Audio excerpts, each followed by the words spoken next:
Hey guys, JH. Welcome to the practice tee. Beautiful day today, but a little bit chilly and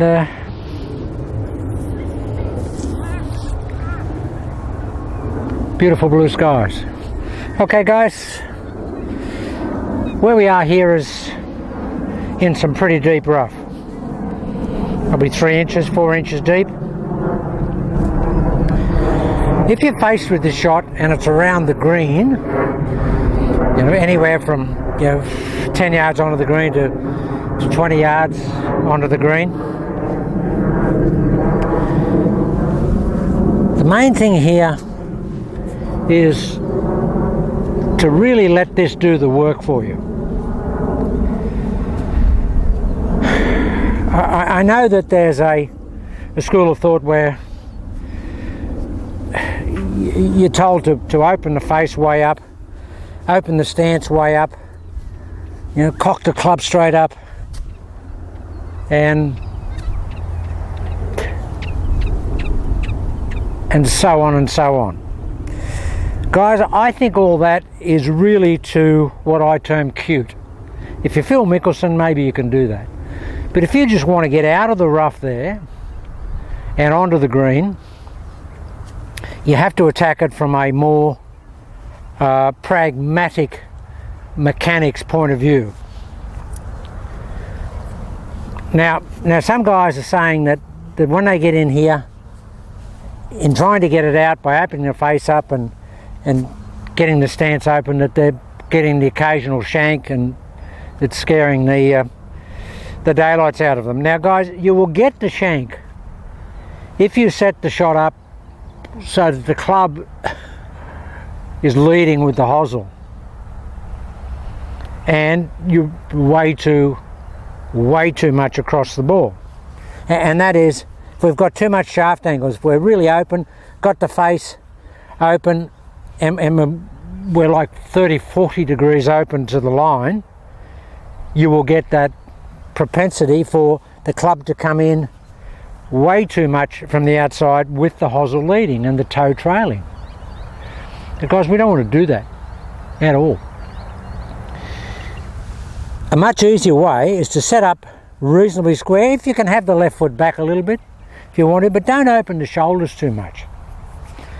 And don't have a huge amount of shaft angle.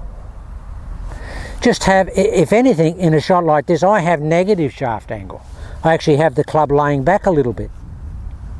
And what that makes me do is make sure that the club, the face of the club, and even as a feel point of view, the toe of the club is coming in first, rather than the handle coming in first with the heel of the club leading the shot. You don't want to have this crazy amount of feeling that you're going to cut it out of there so much. The main thing is that you accelerate the club, and the club goes down under the ball, uses the bounce of the club, which invariably it is a sand iron out of here.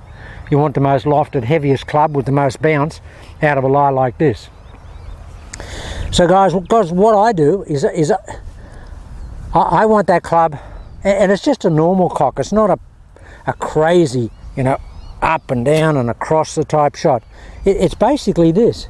I take it up there, I have not much shaft angle at all, just take it up there, and then I just lead with the club head. Invariably guys that do this have too much lead on the handle, and that will pull the club from outside and will lead with the hosel and will leave the face open. Okay, we want the face open a little bit because we know that, look, we're not trying to hit the ball very far, so it's not like if you're trying to hit a 150-yard shot out of here and you're going to guard against the rough grabbing a really fast-moving golf club and shutting the face down and hitting it way left. We haven't got a lot of speed on this shot. So there's not a lot of chance that the grass is really going to come into the equation that much because the club is not moving that fast. So guys, that ball's sitting way down. That club is probably, I don't know, 2 inches below the ball. So all I'm going to do is pop it out. I'm just going to have not much shaft angle. I'm just going to take it up here and I'm going to just pop it out. But I'm really going to get the golf club head moving. I'm not going to get the shaft moving. I'm going to get the head moving. I actually want to feel like the head is getting past my hands. That's the feeling I want. Very much like if you're playing out of fluffy sand in a bunker shot. So guys, just don't set up crazy open. Set up normal. You know, if you want your foot back a little bit for balance, but don't set up with the club a lot of shaft angle. Just set it up. I set it up with actually negative shaft angle. Now this is a really hard shot here because the ball is down and there's sort of a gully behind it, and then there's a whole bunch of rough back here. So there's a good chance that I'm going to catch this back rough on the way down. But the weight of the golf club should take care of that. I mean, this is a really extreme condition of rough. I mean, you probably wouldn't get that much around a green or close to a green because it would be mowed. But if it is outrageous like this, just don't have much shaft angle, and we just want the club coming in. I don't try and hold it open or anything like that. I just set the club a little bit open, but by having the hands back, I've got a lot of loft on the golf club anyway. And by having the shaft back, I've got the hosel back a little bit, and the leading edge of the shaft wanting to do its job. Because at the end of the day, guys, we've got to get that bounce in there and the leading edge in to sort of blast and cut its way through the rough. So how do I set my weight? Pretty even, actually. A little bit, I can feel a little bit on my left foot, but I'm not left foot loaded and I'm not right foot loaded. I'm just on top of the golf ball. Just going to take it up. Yeah, beautiful little shot. Beautiful little shot. And that was a really hard shot. I mean, that ball was sitting down ridiculous. And it's sitting down ridiculous, and the grass is growing against me here. But there's no way I could shank that shot. That wouldn't happen. Because the club is moving. That's the action. Feels like that. Feels like a bit of an uppercut. Like that. I hit a shot this way. Let's move my... I'll hit it over the bag and over the camera. Yeah, guys, so there's not much angle. It's actually a bit of negative. I'm just going to fire the club past the ball with a bit of negative angle, but I'm not going from outside, no crazy outside stuff. Use the bounce, use the weight of the golf club.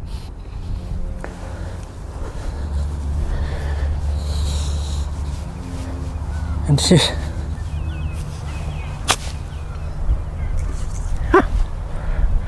it's so easy. Just another thing, guys, while I'm talking to you here, I don't use my sand iron for anything other than sand shots and little delicate shots around the green. I never try and hit any more than about 50 yards, ever. And I've just never been that sort of guy. I don't like blowing sand irons, hard sand irons. Guys say, you know, I hit 105, 110 sand iron. Well, I always think that if the club's ever gone back past here, I've got the wrong club.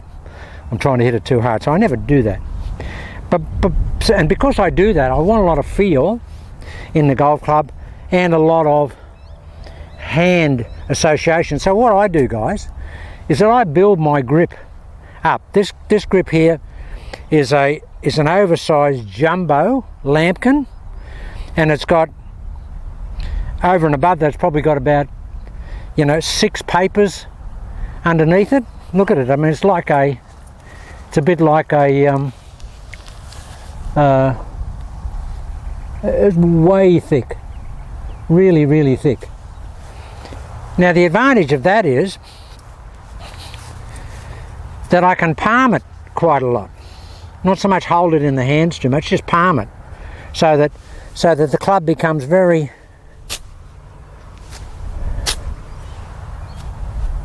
one track and not a lot of face manipulation. I don't want to finger a shot like this. I want to palm a shot like this. I hold it very much in the lifeline here. I don't hold it down to the fingers as I do with a normal shot. I hold it up in the palm, and I get the trail hand on there basically the same. So the trail hand is actually behind it like that, and it pushes it like that. Scooping shot, absolutely. I feel like it's an up scoop with these type shots. So that's just a little idiosyncratic thing that I do myself. It gives me a lot of feel with these little dexterous shots that you get around the green. Okay, so just revise. So we're going to not set up crazy open, not set up crazy, weight, bias towards the left side. You don't want that too much. I've just got tiny little bit, I suppose. My head, my nose, I guess, is just as a bias just on the back of the ball. It's not in front of the ball, and it's not way behind the ball. It's just on the ball. My nose basically feels where the back of the ball is and where the front of the golf club is going to hit the ball, or go underneath the ball. And guys, it's just, I'm going to give the shot an uppercut. The club is always coming up. Okay, if the ball's way down in the rough, you're probably going to have to dig it out a little bit. But this has got a little bit of rough underneath it, although you can't see it, and there's a lot of grass behind it. So, and guys, with all these shots, I get the knock-kneed effect. I just set myself there so that my arms are just going to swing past my body. I don't want anything going on with my body. So I've got no shaft angle. I haven't got the club way open, and I'm just going to let that bounce. I'm going to let the club just flip past my hands, but I'm going to let it flip past my hands in a straight line. I'm not going to let it flip past my hands with the shaft angle back. And just let the bounce work. I mean, it just blows the ball out. There's nothing going on there. Absolutely nothing going on. Just letting the club work, and it's accelerating because I'm not impeding the acceleration of the shot by holding the shaft forward. If you hold the shaft forward, it's invariably all you'll get is the speed of the lead arm in the shaft. There's none of the fulcrum effect and the shaft accelerating, which you want with this shot. You don't want that with a normal shot, because that's just throwaway and flip, but you want flip with this shot. But you don't want flip with a forward angle. You want flip with a vertical shaft or a little bit of negative shaft. Look at that, guys, look. It's just perfect. Absolutely perfect. Maybe I can hit one. A bit hard to hit it here because I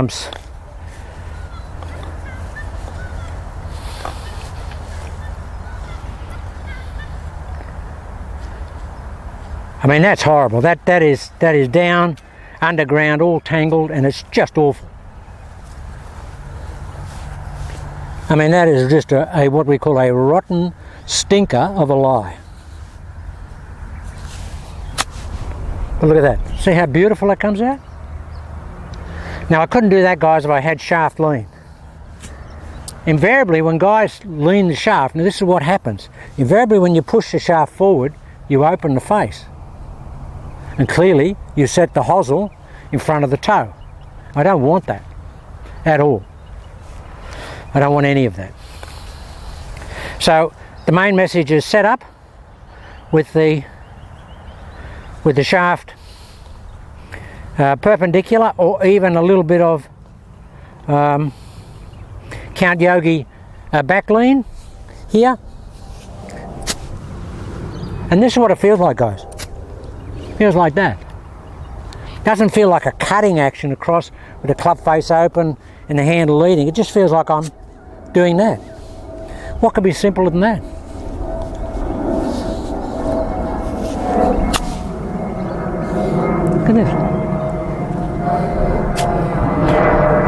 I tell you, if I set that ball down in that deep rough there, this is gnarly, gnarly, gnarly.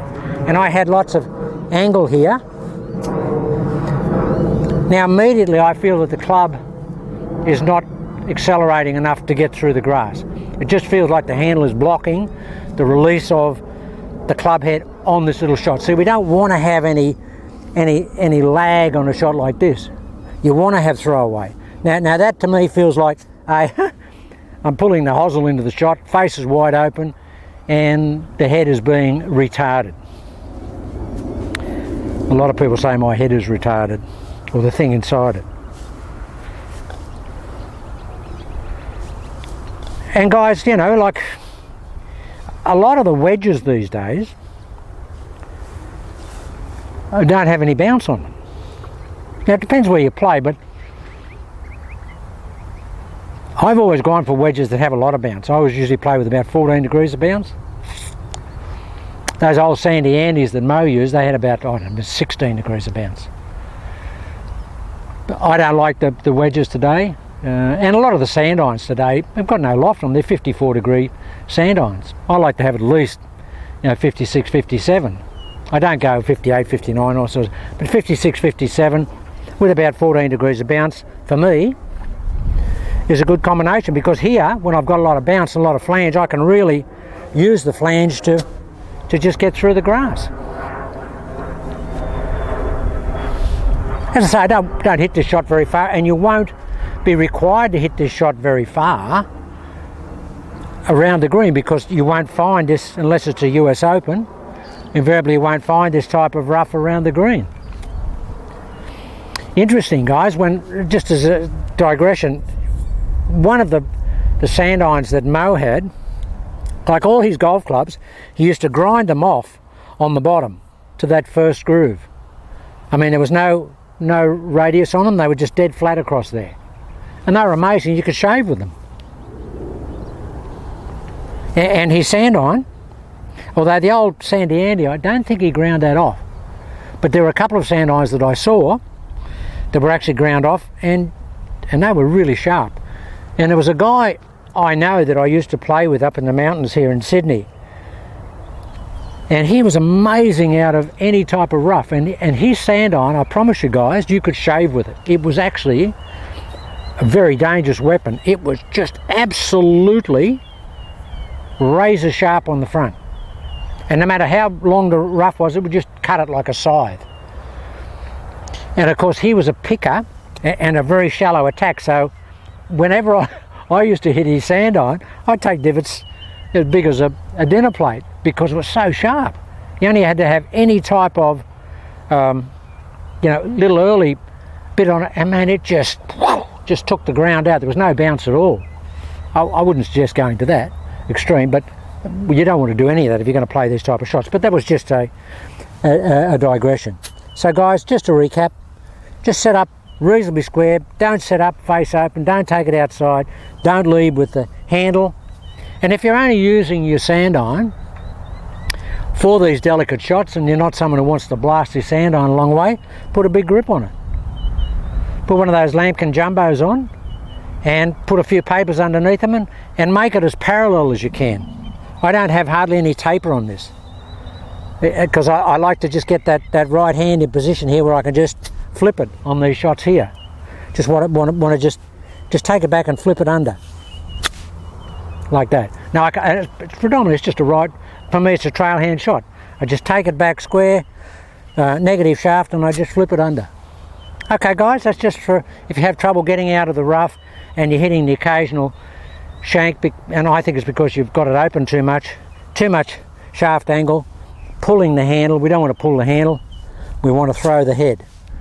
And we want to throw the head from a perpendicular shaft or a little bit of negative lean shaft. Okay guys, have a look at that, and I hope it helps you out of the deep rough around the green.